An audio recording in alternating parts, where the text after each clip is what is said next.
안녕하세요. 저는 50대 중반을 바라보는 여성입니다. 지금은 혼자 살고 있고요. 현재는 거동이 불편하신 어르신들을 살펴드리는 작은 요양원을 운영하고 있습니다.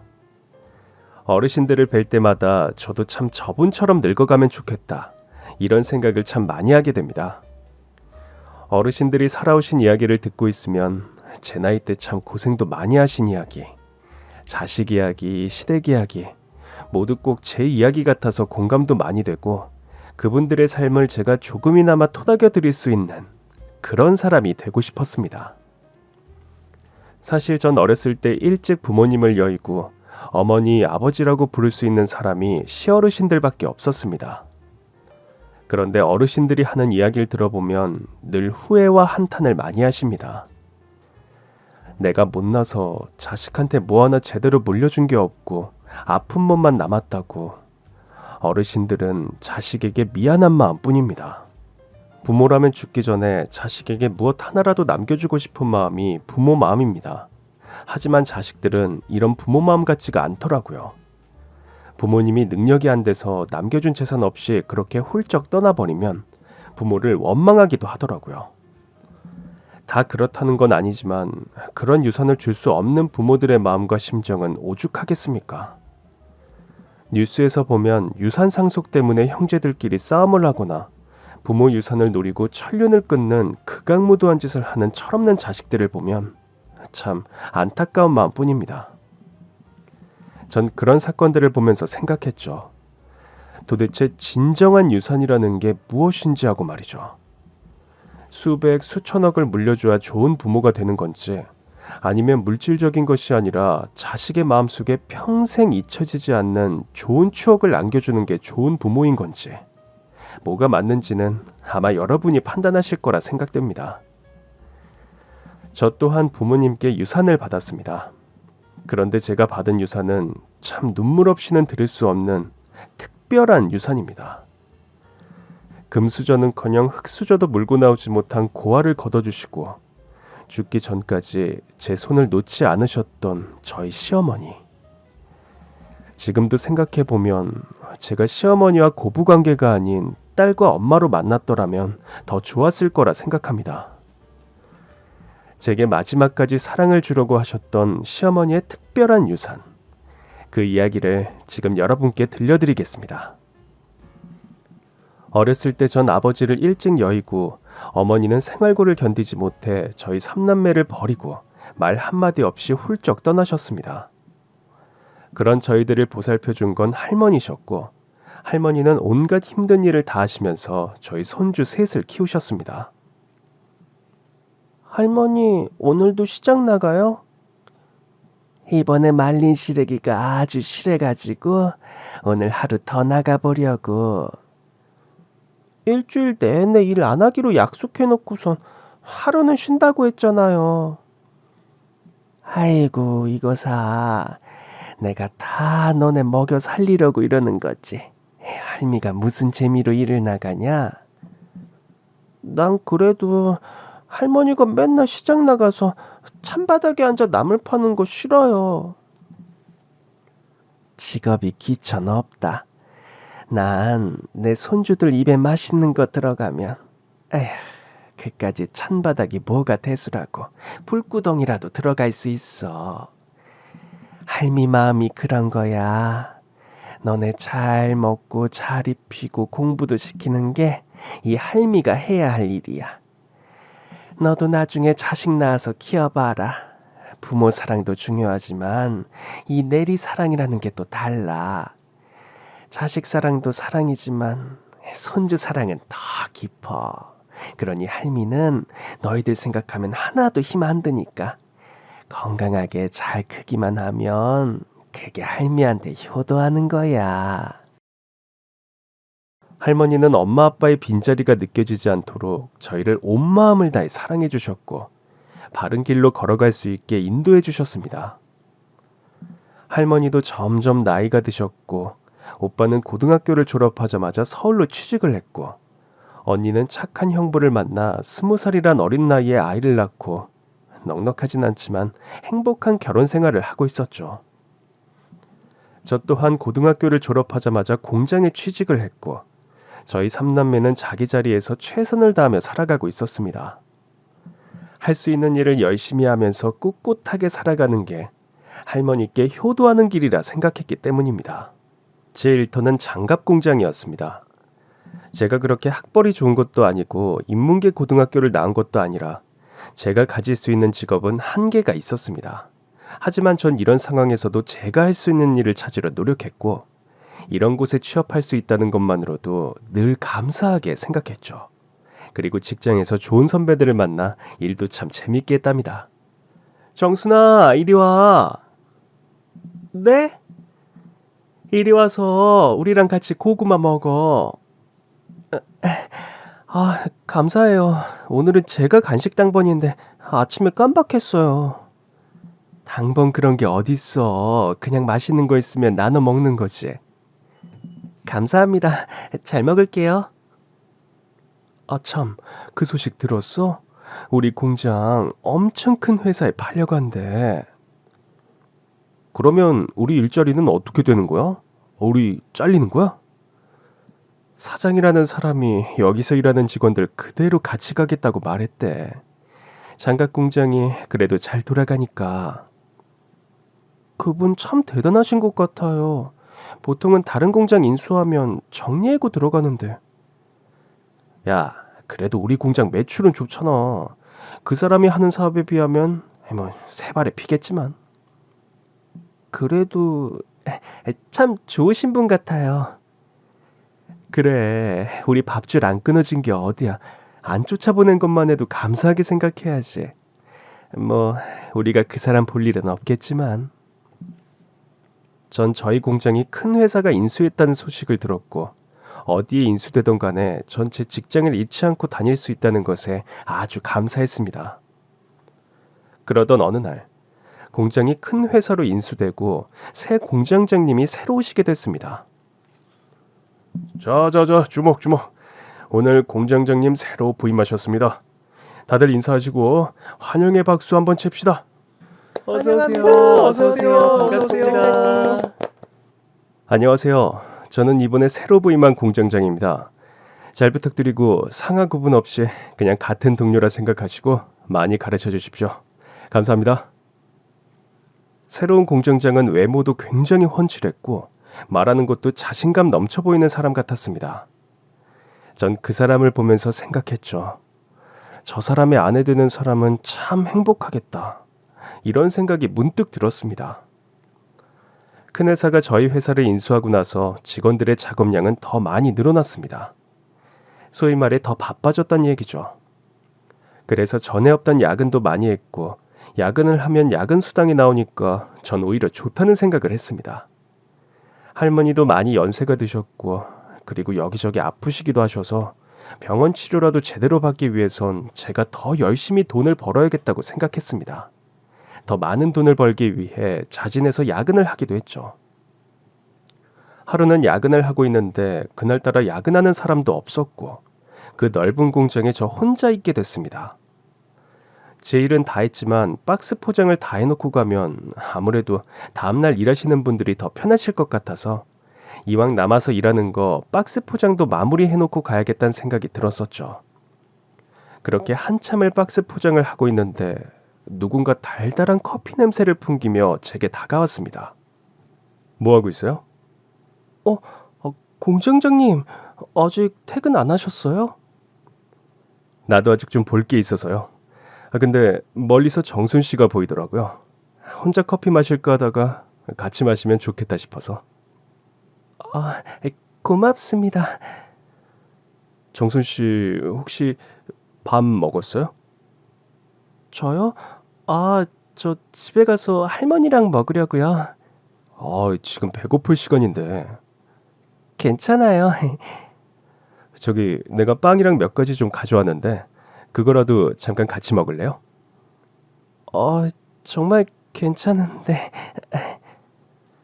말은 괜찮다고 했지만 빵이란 말에 갑자기 배에서 꼬르륵 소리가 났고 전 못 이기는 척 공장장님을 따라갔습니다. 그렇게 공장장님 사무실에 들어가게 됐고 종이봉투에 든 빵과 간식들을 나눠 먹게 됐죠. 내가 번거로운 걸 싫어해서 그냥 저녁은 이렇게 때워요. 그냥 출출한 것만 좀 없으면 되는 거니까 부담 갖지 말고 먹어요. 네, 감사합니다. 전 그 빵을 아주 맛있게 먹었고 공장장님과 빵을 먹으면서 자연스럽게 대화도 이어졌습니다. 참 좋으신 분 같아요. 공장장님 와이프 아내분. 이렇게 일하신다고 정성스럽게 간식도 싸주시고 말이죠. 아내요? 나 아직 총각인데. 네? 내가 그렇게 나이 들어 보여요? 아니 그게 아니라 저 당연히 결혼하신 줄. 죄송해요. 아니요. 뭐 물론 결혼을 했어야 할 나이긴 하죠. 근데 어떡하다 보니까 혼기를 놓치게 됐어요. 완전 아저씨죠 이제. 아니요. 전혀 그런 생각은 안 들었고 그냥 당연히 가정이 있으실 것 같다고 생각했어요. 공장장님 너무 괜찮은 분이시잖아요. 좋게 봐줘서 고마워요. 나도 토끼 같은 자식들하고 여우같이 예쁜 아내랑 살고 싶었죠. 근데 살다 보니 문제가 좀 생겼었고 그러다 혼기를 놓치게 됐어요. 근데 막상 이제 누구를 만나려고 하니까 좋은 사람이 안 보이네요. 그렇죠. 인연이라는 게 그렇게 쉽게 이어지는 게 아니죠. 맞아요. 참, 정순 씨는 좋아하는 사람 있어요? 저요? 아니요. 정순 씨 같은 사람이 굉장히 인기 많을 것 같은데 뭔가 사람이 선한 기운이 느껴져요. 보고 있으면 참 기분 좋다고 해야 하나? 그렇게 봐주셔서 너무 감사해요, 공장장님. 참, 내 이름 얘기 안 했죠? 저는 박창진이에요. 정순 씨는 성이 뭐예요? 저는 고정순이에요. 고정순. 네, 그래서 이름 때문에 놀림 많이 받았어요. 너 맨날 고정적으로 사는 거 아니냐 하면서. 아, 죄송합니다. 웃으면 안 되는데 정순 씨 말 들으니까 재밌네요. 고정순. 근데 입에 착 붙고 참 좋은 이름 같은데요. 정말요? 저 그런 소리 처음 들어요. 제 이름 얘기하는 거 별로 안 좋아하거든요. 고정순 씨, 내가 자주 불러줄게요. 자주 불러주면 그 이름이 더 빛나고 좋아진다고 그러더라고요. 어떤 책에서 봤어요. 누군가의 이름을 불러준다는 것이 어찌 보면 참 뭐 별거 아닌 일 같은데 그런데 이게 쉽지가 않거든요. 보통 이렇게 회사에서 만나도 누구의 이름을 부른다기보다 그 사람의 직함을 부르게 되죠. 그래서 그런지 이름을 불러준다는 것은 특별한 일인 것 같아요. 저도 어릴 때 어머니가 제 이름 참 많이 불러주셨거든요.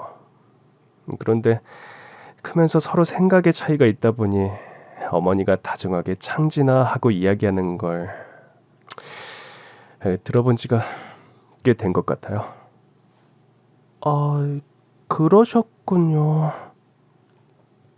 돈 많고 잘생긴 공장장님도 저처럼 알게 모르게 마음의 상처가 있다는 걸 알게 되니 전 공장장님이 더 친근하게 느껴졌습니다. 어떤 상처가 있으신지 전 알 수 없었지만 그냥 그 마음이 이해가 됐습니다. 따뜻하게 이름을 불러주는 사람이 되고 싶고 누군가 자신의 이름을 따뜻하게 불러주는 그런 삶을 살고 싶다는 이야기가 참 마음에 와닿았습니다. 그러던 어느 날 평소 지병이 있으셨던 할머니는 갑자기 어지러움증을 호소하시면서 쓰러지셨습니다. 할머니 갑자기 왜 이래요? 많이 아파요? 할머니는 그냥 고개를 절레절레 흔드시면서 오히려 걱정하는 절 더 걱정하셨습니다. 전 도저히 할머니 앞을 떠날 수 없어서 한 달 정도 휴가를 내고 할머니 곁을 떠나지 않았습니다. 그리고 어느 날 정순아, 할머니 오늘은 좀 어떠세요? 난 아무렇지도 않아. 정순아, 저기 할미 가방 있지? 저거 좀 가지고 와. 전 다 떨어진 할머니 가방을 할머니께 드렸고 할머니는 손으로 무언가를 더듬더듬 가방 안에서 찾다가 제 손을 펴보라고 하셨습니다. 손 펴봐봐.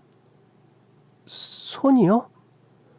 전 손을 펴서 할머니에게 다가갔고 할머니는 제게 작은 통장을 하나 주었습니다. 번호는 통장 안에 적어놨고 이거 너 시집 보낼 때 쓰려고 모아둔 건데 할미가 직접 못 줄 것 같아서. 무슨 소리예요? 싫어. 나 시집 가면 할머니가 직접 줘요. 지금 받기 싫어. 싫다고. 할미가 미리 주는 거야. 우리 막둥이 좋은 사람 만나서 시부모 사랑받으면서 그렇게 살아. 할미 소원이다. 알겠지? 그런 이상한 말 그만해요, 할머니. 할머니가 제 손에 통장을 쥐어주신 그날 밤, 할머니는 아주 조용히 생을 마감하셨습니다. 할머니, 나 할머니 없이 어떻게 살아? 할머니. 삼남매 중 할머니는 유독 제게 더 특별하셨습니다. 언니, 오빠와 달리 전 할머니와 정말 꼭 붙어 지냈었고 할머니에게 참 예쁨 받는 손녀였습니다. 전 그렇게 세상을 잃은 듯한 슬픔에 빠져 할머니의 장례를 치렀습니다. 이제 난 어떻게 살아야 되나, 누굴 믿고 살아야 되나, 그 절망감에서 헤어날 수가 없었고 아무런 삶의 의미도 의욕도 없었습니다. 그만큼 할머니는 제게 너무나도 소중한 사람이었거든요. 언니는 조카 때문에 잠시 집에 다녀온다고 했고 오빤 밤새 장례식장을 지키느라 너무 무리했던 나머지 조금 제가 쉬다 오라고 이야기를 했습니다. 그리고 새벽에 홀로 할머니 영정사진을 보면서 멍하니 앉아있는데 누군가가 장례식장으로 찾아왔습니다. 상심이 크죠? 전 공장장님을 보자마자 전 꾹꾹 참았던 눈물을 다 토해버렸고 나 이렇게 힘들었다고, 나 지금 너무 슬프다고 공장장님 품에 안기다 보니 정말 마음속에 있던 슬픔이 멈추질 않았습니다.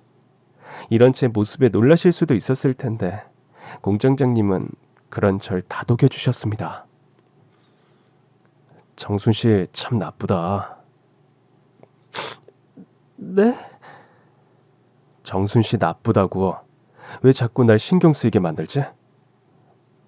네? 무슨 말씀이세요? 왜 자꾸 당신이 내 눈에 밟히는지 모르겠어. 당신이 자꾸 생각나고 보고 싶고 궁금하고 자꾸 그런단 말이야. 전 처음에 이게 무슨 말인가 한참을 생각했습니다.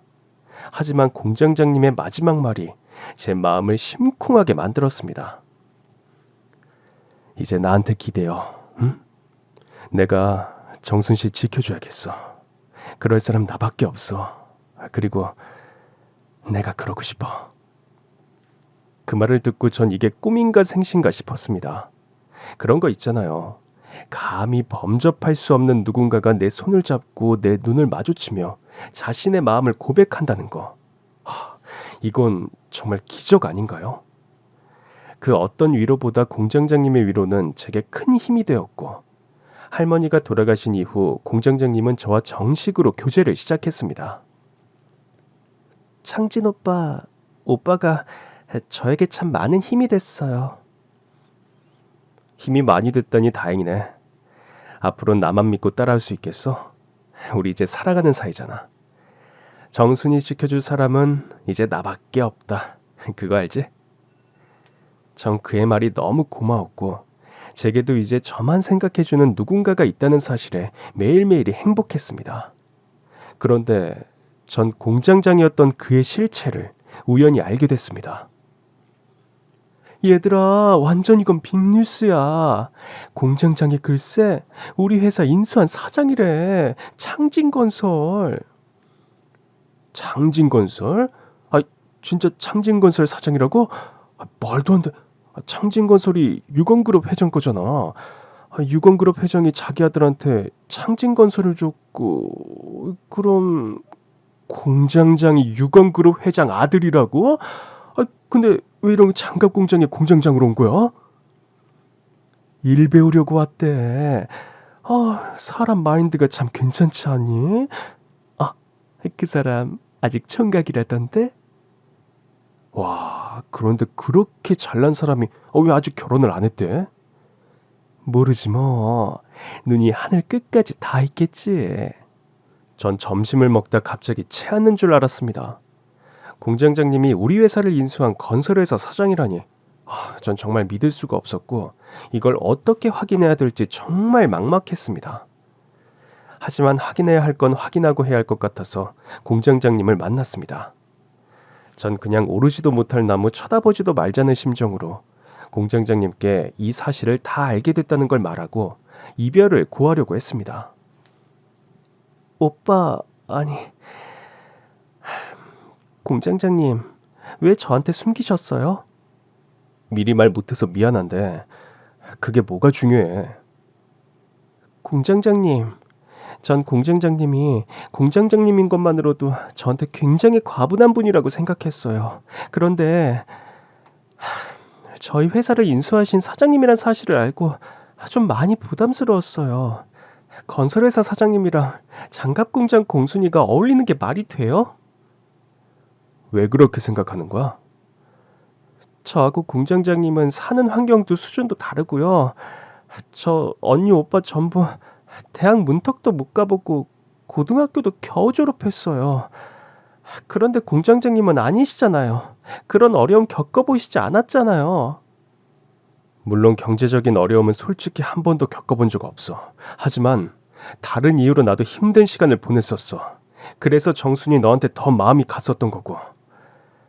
내 이 힘듦을 너랑 같이 하면 너의 힘듦도 나의 힘듦도 같이 이겨낼 수 있을 거라 생각했어. 나 너 정말 좋아해. 아니, 진심으로 사랑해. 그리고 나 너랑 결혼하고 싶어. 솔직히 너같이 이렇게 예쁘고 젊은 아가씨한테 고백한다는 거 쉬운 일은 아니야. 내 입장에서도 넌 내게 충분히 과분한 사람이야. 그러니까 정순아, 내 진심을 좀 알아줬으면 좋겠어.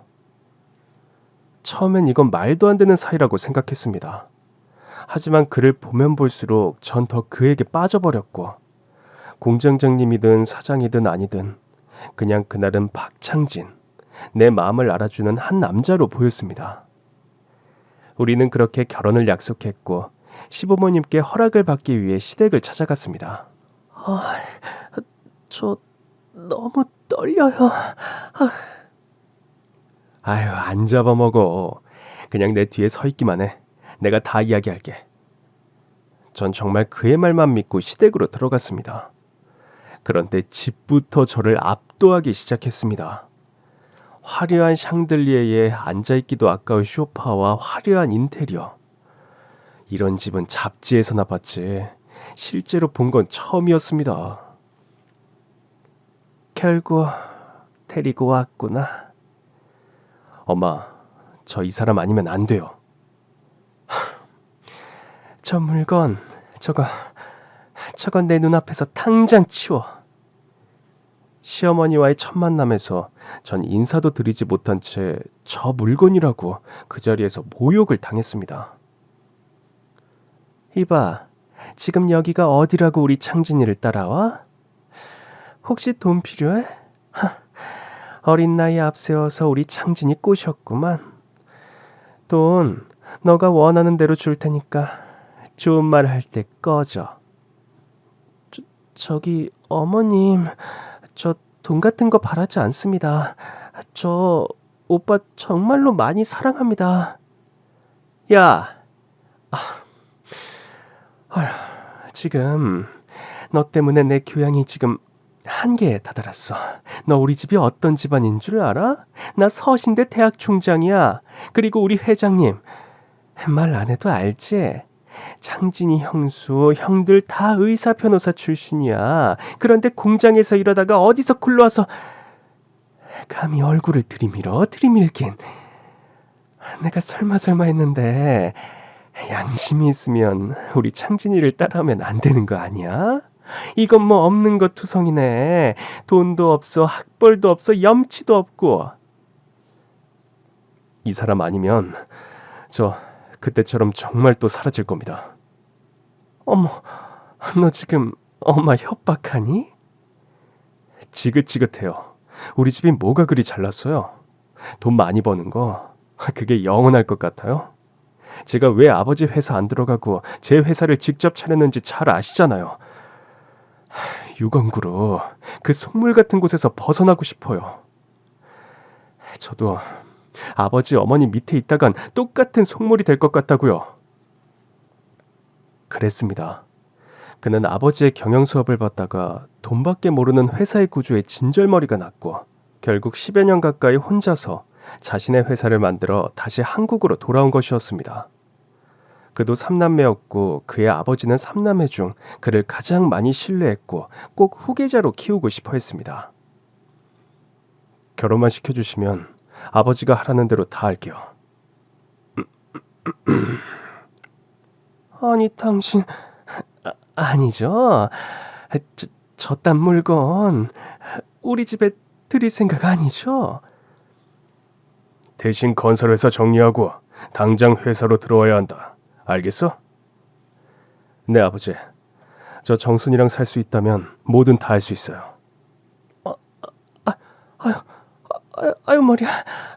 아줌마. 시아버지는 아들이 회사만 물려받는다고 하면 누구랑 결혼해도 상관없다고 하셨고 시어머니는 저 같은 며느리는 절대 안 된다며 식음을 전폐하고 눈에 흙이 들어가도 안 된다며 반대를 하셨습니다. 전 그렇게 혼주석에 시어머니 없이 결혼식을 올렸습니다. 사람들이 절더러 독한 년, 돈밖에 모르는 년, 시어미를 결국 저렇게 만들고 결혼을 하는 년이라고 욕을 들어먹었지만 전 꾹 참고 시어머니와 함께 살면서 제가 더 잘하면 어머님 마음도 열리시겠지란 마음으로 시댁에 들어갔습니다. 하지만 시집살이는 그리 녹록지 않았습니다. 제가 하는 모든 것을 시어머니는 싫어하셨죠. 아줌마, 오늘 국이 맛있네. 뭐 넣었어요? 오늘은 며느님이 국 끓이셨어요. 육수 만드는데 얼마나 정성을 들였니? 어머머머. 시어머니는 제가 국을 끓였다는 말을 듣자마자 그대로 국그릇을 바닥에 던져버렸습니다. 저 더러운 손으로 만든 걸 나보고 먹으라고? 당장 갖다 치워. 진짜. 아주머니와 전 너무 놀라 한참을 멍하니 있었습니다. 그리고 전 너무 서럽고 눈물이 났습니다. 제가 뭘 그리 잘못했길래 아무리 전 노력해도 안 되는 건가라는 절망에 빠져버렸죠. 너무 속상해하지 마요. 우리 총장님 진짜 좋은 분인데 아드님에 대한 기대가 너무 커서 그런 거예요. 언젠가 시간이 흐르면 다 좋아질 거예요.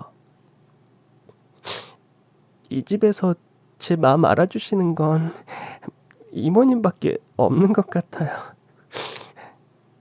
아유, 내가 뭘. 우리 급하게 하지 말고 천천히 합시다. 그러면 우리 총장님도 조금씩 마음의 문을 여실 거예요. 이모님은 시어머니의 시어머니 때부터 이 집 일을 도맡아 하셨고 시어머니가 가장 믿고 총애하는 사람이었습니다. 하지만 이모님도 안 되는 게 있었죠. 저와 관련된 모든 것은 시어머니가 눈에 쌍심지를 켜고 난리를 부렸으니까요. 그러던 어느 날 시아버지 생신이 되어 온 식구가 한 집에 모이는 날이 됐습니다. 전 대단한 아주버님 형님들 사이에 낄 자신이 없었고 그냥 부엌에서 조용히 이모님 일만 도와드렸습니다. 자기야 얼른 나와. 여기서 뭐해? 난 괜찮으니까 당신 얼른 가서 식사해요. 얼른 가봐요. 여긴 내가 다 알아서 할 테니까. 응? 전 결국 남편의 손에 이끌려 식구들이 식사하는 곳으로 갔고 야외 마당에서 바비큐 파티를 하는 식구들은 제가 있든 없든 상관도 안 하는 눈치였습니다. 창진이 어서 와라. 창진이 너 요새 경영수업 하느라 고생이라며? 그러게, 형이 좀 해주지 그랬어. 난 사업하고는 안 맞아. 아버지가 아예 나한테 말도 안 꺼내시잖아. 난 그냥 병원이나 하며 살래. 이 사람 또 일 쳤어요. 아동병원 차린다고. 그래서 아빠한테 돈 좀 뜯어내려고? 야, 말 조심해. 너도 오늘 여기 온 이유가 있잖아. 오빠랑 나랑 비교하지 마. 난 오빠랑 다르니까. 다르긴 뭐가 달라. 인정할 건 인정해. 전 아주버님, 형님, 그리고 아가씨가 하는 말들이 마치 외계어같이 들렸습니다. 전 평생 감히 꺼내볼 수도 없는 말들을 그들은 일상적으로 쓰고 있었습니다. 오늘 이 음식 준비 이 사람이 거의 다 했어요. 그치? 네? 네. 요리 전공했어요? 오빠, 몰라? 이 사람 고졸인 거. I'm sorry. I 깜빡했네. 낄 때 안 낄 때 구분 못하고 끼는구나, 너. 엄마, 오늘 아버지 생신이잖아요. 당연히 며느리니까 함께 있어야죠. 누가 며느리래, 누가? 아휴, 제발 오늘만큼은 조용히들 하자, 어? 자, 다들 건강하고 하는 일 열심히 하고 오늘 이렇게 다들 모여줘서 고맙다. 아빠 생신 축하해요. 아버지 만수무강하옵소서. 아버님 오래오래 건강하게 사세요. 전 잘 몰랐지만 다들 진심이 아닌 말들을 쏟아내는 것 같았습니다. 그리고 그 자리에 모인 모두가 그걸 서로 너무나 잘 알고 있었고요. 모두 태어날 때부터 금수저를 물고 태어난 터라 아무리 가족이라 해도 장갑 공장에서 일하던 저랑은 말도 잘 섞지 않았습니다. 남편은 그런 저를 보며 항상 미안해했고 저 또한 너무 속상하긴 했지만 점점 이 집안 분위기에 익숙해져 갔습니다. 매일매일 시어머니 기분 체크를 하며 오늘은 어떻게 하면 구박을 안 받을까?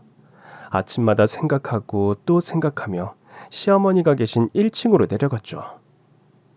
시어머니는 대학 총장이라 그런지 매일 책을 손에서 놓지 않으셨습니다. 시어머니가 어떤 분인지 저도 나중에 기사를 통해 알게 됐는데 어려운 학생들도 많이 도우셨고 여성 인권에 대해 앞장서서 대한민국 여성들의 권리를 찾는 일에도 일조를 하셨죠.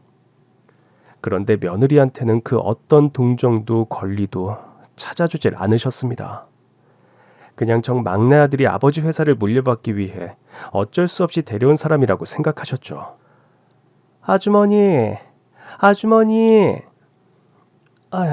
네, 총장님. 내일 딸내미 졸업이죠? 자, 이거.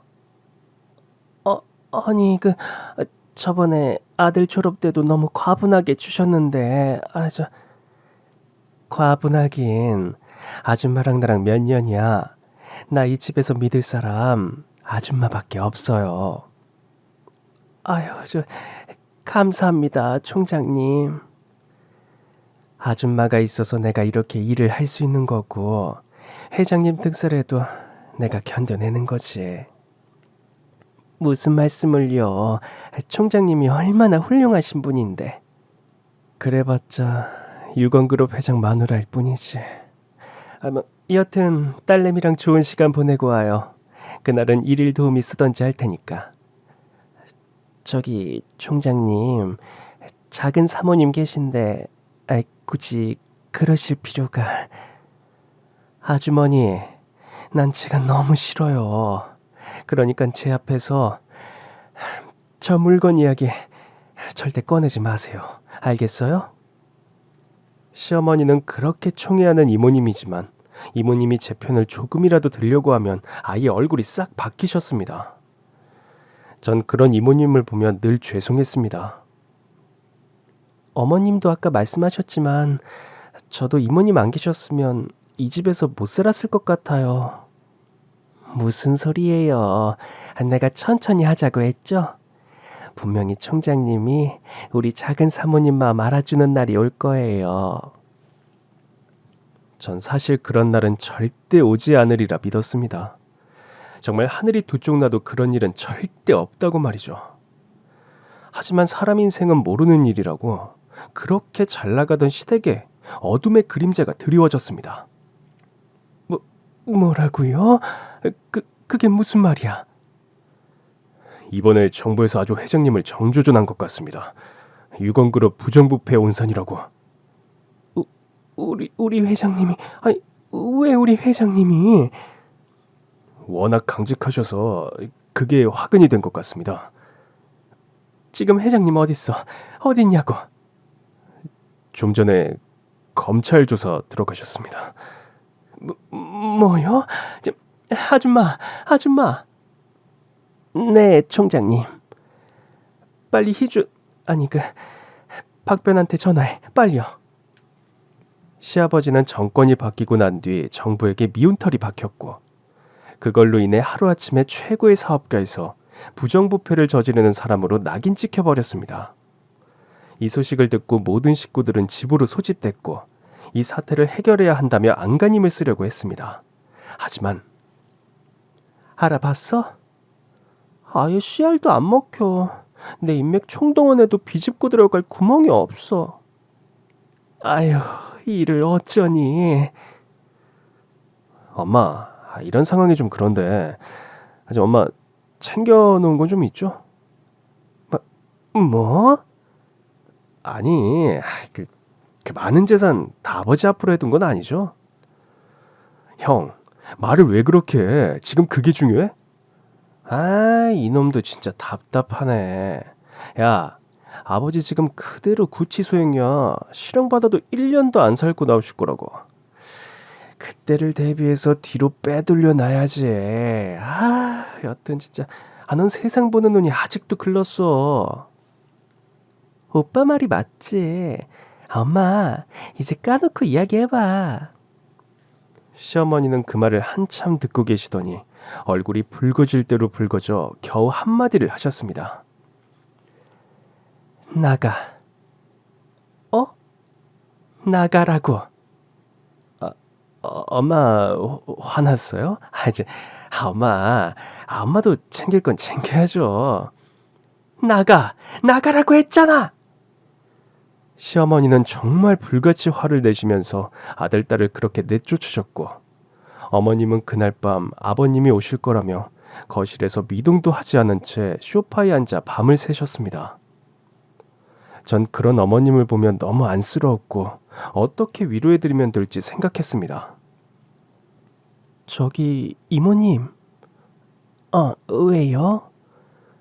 이거 저희 할머니가 예전에 온갖 좋은 약초를 다 넣어서 만든 효소인데 이거 먹으면 떨리던 마음도 안정이 됐고 그런다고 해서. 이거 총장님 드리라고요? 네, 제가 드리면 분명히 안 드실 것 같아서요. 알겠어요. 내가 갖다 드릴게요. 전 이 상황에서 어머님 눈에 안 띄는 게 어머님을 위한 길이라고 생각하고 2층에서 조용히 숨소리도 내지 않고 아버님이 아무 일 없길 기다렸습니다. 총장님, 이거 좀 드세요. 저녁도 안 드셨잖아요. 회장님 소식은 대체 왜 없는 거야? 아휴, 진짜. 총장님, 이것 좀 드세요. 네? 예. 죄송해요, 아주머니. 제가 좀 딴 생각을 하느라고. 차 맛이 좋네. 아줌마가 담근 거예요? 맛을 보니까 시중에 파는 건 아닌 것 같은데. 다 드시면 이야기해 드릴게요. 시어머니는 제가 드린 효소차를 드시면서 마음을 가라앉히시는 것 같았습니다. 그거 작은 사모님이 주신 거예요. 뭐라고요? 이 집에서 지금 총장님을 가장 걱정하는 사람 작은 사모님밖에 없어요. 그리고 이거 작은 사모님 할머님께서 손수 담그신 거랍니다.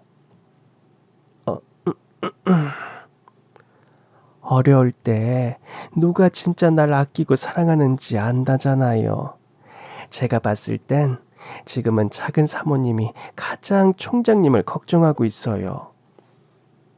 시어머니는 처음으로 제가 드린 차를 아무 말 없이 드셨습니다. 전 그게 저에게 조금이나마 마음의 문을 열어주신 거라 생각하고 어머님을 더 잘 모셔야겠다고 생각했죠. 그런데 뭐라고요? 안 돼. 시어머니는 아침 일찍 온 전화를 받고 충격을 받고 그대로 쓰러지셨고 전 급히 시어머니를 병원으로 옮겼습니다. 시어머니가 충격을 받은 이유는 시아버지가 검찰 조사를 받다가 새벽에 화장실에서 극단적인 선택을 하시고 운명하셨다는 이야기를 듣게 되셨기 때문입니다. 여보, 어떡해요? 우리 아버님, 어머님 불쌍해서 어떡해? 말도 안 돼. 그 인간들이 우리 아버지를 죽음으로 몰았어. 어떻게 사람을... 여보, 나 잠깐 검찰에 다녀올게. 이건 절대 그냥 넘길 문제가 아니야. 그리고 엄마 좀 잘 부탁할게. 금방 올게. 남편은 그 길로 검찰로 달려갔습니다. 전 충격을 받고 잠들어 계신 어머니를 보며 이 소식을 아주버님과 시누이에게 전해야겠다고 생각했고 전화를 돌렸습니다. 그런데 창진이 아빠야. 누구야? 말해보라고. 전 도대체 시누이가 하는 말이 무슨 말인지 도통 알 수가 없었습니다. 아버님이 오늘 돌아가셨어. 창진이는 무슨 말이야? 창진이 교통사고 났다며. 창진이 어딨어? 아빠는 또 어딨고? 아버님 돌아가신 것도 너무 충격적인데 남편이 교통사고가 났다니. 전 이 모든 게 말이 안 된다고 생각했습니다. 전 신우의 말을 듣고 응급실로 다시 갔고 거기엔 박창진, 싸늘한 죽음으로 누워있는 제 남편의 이름을 확인했습니다. 하루아침에 이렇게... 회장님도 사장님도... 어떻게 이런 일이... 말도 안 돼... 아니죠? 우리 남편... 아니죠? 죄송합니다. 뭐가 죄송해요? 우리 남편이 왜요? 우리 어머님이 지금 이 병원에 계시다고요. 근데 우리 남편이 지금 왜 여기 있냐고요? 그야말로 하루아침에 줄초상이 났습니다. 아버님 돌아가신 걸 확인하기 위해 남편은 그렇게 제게 어머님을 잘 부탁한다며 떠난 것이 마지막 모습이었습니다. 왜 안 좋은 일은 이렇게 한꺼번에 찾아오는지 전 정신을 둘 곳도 없었고 뭘 어떻게 해야 할지 앞이 캄캄했습니다. 그런데 거기에 더해 더 충격적인 소식이 절 완전히 무너지게 만들었습니다. 총장님 검사를 하다가 종양을 발견했습니다. 네? 췌장암 말기입니다. 어처구니가 없었습니다. 하루아침에 시아버님이 세상을 떠나고 제겐 전부였던 남편도 떠나고 시어머니마저 말기암이라니. 이건 인간이 견딜 수 있는 한계를 벗어난 고통이었습니다. 전 남편과 시아버님을 잃은 슬픔도 느낄 시간이 없었습니다. 말기암 판정을 받은 시어머니를 일단 어떻게 해서든 낫게 해야겠다는 생각이 먼저 들었습니다.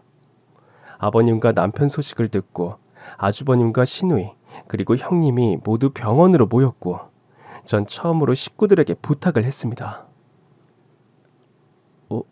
오늘 아버님이 세상을 떠나셨고 제 남편마저 아버님을 따라 하늘나라로 갔습니다.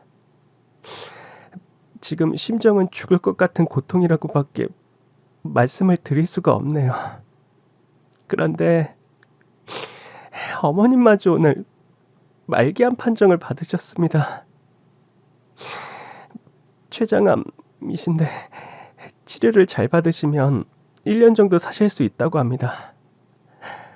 저 지금 너무 무섭고 두렵습니다. 제 남편을 잃을 슬픔을 느낄 시간조차 없게 됐습니다. 그러니까 아주버님, 형님, 그리고 아가씨가 어머님을 지켜주세요. 제가 남편의 장례를 잘 치를 수 있게 제발 조금만 시간을 주세요. 식구들은 이런 제 모습을 보며 한숨만 푹푹 쉬었고 결국 아주버님이 말을 꺼냈습니다. 솔직히 부모고 형제고 하늘 가면 무슨 소용입니까? 사실 다 각자의 인생이 있는 거잖아요. 아버지 그렇게 되신 거 진짜 나도 분통이 터지지만 지금 어쩔 수가 없고 엎질러진 물이에요. 그리고 창진이도 너무 불쌍하지만 아니 우리가 할 수 있는 게 없잖아요. 장례 잘 치르고 엄만 뭐 일단 생각을 좀 해봐야 할 것 같아요. 간병인도 있고 하니까 어머님 병원에 그냥 모셔놓으면 될 것 같은데. 저 얼마 못 사실 거라고 하시던데. 뭐 우리가 옆에 있어도 소용없는 거잖아. 그렇긴 하지. 그리고 그쪽도 우리 집 일 신경 그만 쓰고 살 길 찾아가세요. 솔직히 우리도 부담스러워. 전 이 인간들이 제정신인가 싶었습니다. 아버지와 자기 형제가 하루아침에 세상을 떠나고 어머니마저 말기암 판정을 받고 누워 계신데 각자 인생이니 살 길 찾아가자는 말이 미치지 않고서 할 수 있는 말이 아니라고 생각했습니다. 저기요, 오늘 두 분 아버님과 동생이 하늘나라로 갔어요. 그거 몰라요? 그런데 어떻게 그런 막말... 진짜 역겹네요. 거기 말이 좀 심하네. 우리도 슬프다고 생각해서 살 길 찾아가란 말이 역겹다고? 아유 참, 와 환장하겠네. 머리가 나빠서 그런 거야? 인정할 건 인정하고 산 사람은 살아야지. 그리고 우리 엄마는 지금 희망이 없잖아. 희망이. 그런 엄마를 붙들고 우리가 뭘 하겠냐고. 다 나가요 당장. 내가 알아서 할 거예요.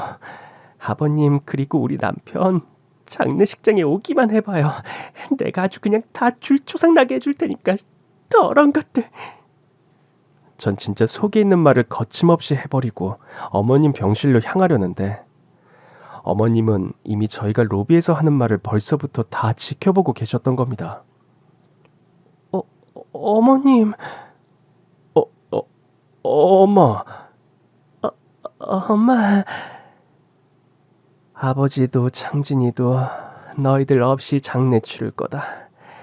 막내 말대로 장례식장에 얼씬도 하지 마라. 그리고 내가 죽어도 절대 오지 말 거라.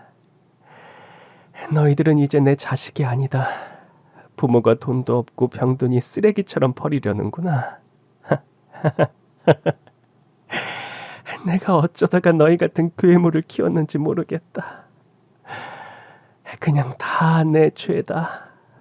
아버지가 돌아가신 것도 창진이가 떠난 것도 다 내 죄다.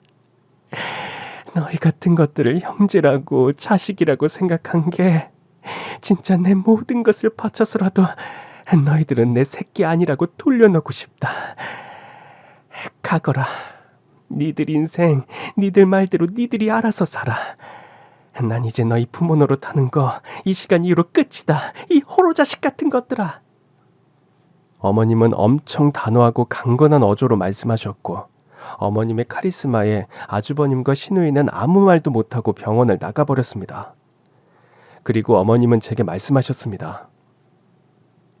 나 집에서 지낼 거다. 죽는 날까지 병원에 있는 건 죽기보다 싫다. 가서 내 짐 좀 당장 싸거라. 아가야. 전 제 귀를 의심했습니다. 아가야라고 어머님이 분명히 절 아가라고 불러주셨습니다. 전 순간 모든 슬픔과 서름 그리고 이제 어머님에게 한 발자국 더 다가갔던 감격스러움에 만감이 교차했습니다. 장례식은 어머님과 저 이렇게 둘이서 조용히 치렀고 어머님은 모든 재산을 처분하고 시골의 작은 주택을 얻어 거기서 요양을 하셨습니다. 전 어머님 옆에서 그저 조용히 병간호를 하며 하루하루를 보냈습니다. 어머님은 제게 화도 안 내셨고 그렇다고 절 살갑게 대해주시지도 않으셨습니다. 그냥 절 아가라고만 불러주실 뿐이었죠. 말기암인지라 하루하루 어머님의 병세는 악화됐고 전 그래도 식구들이 어머님이 돌아가시기 전에 한 번은 봐야 한다고 생각했습니다. 그래서 전 식구들에게 소식을 전했고 모두 어머님을 찾아뵈러 온다고 이야기를 했습니다. 그리고 그날 밤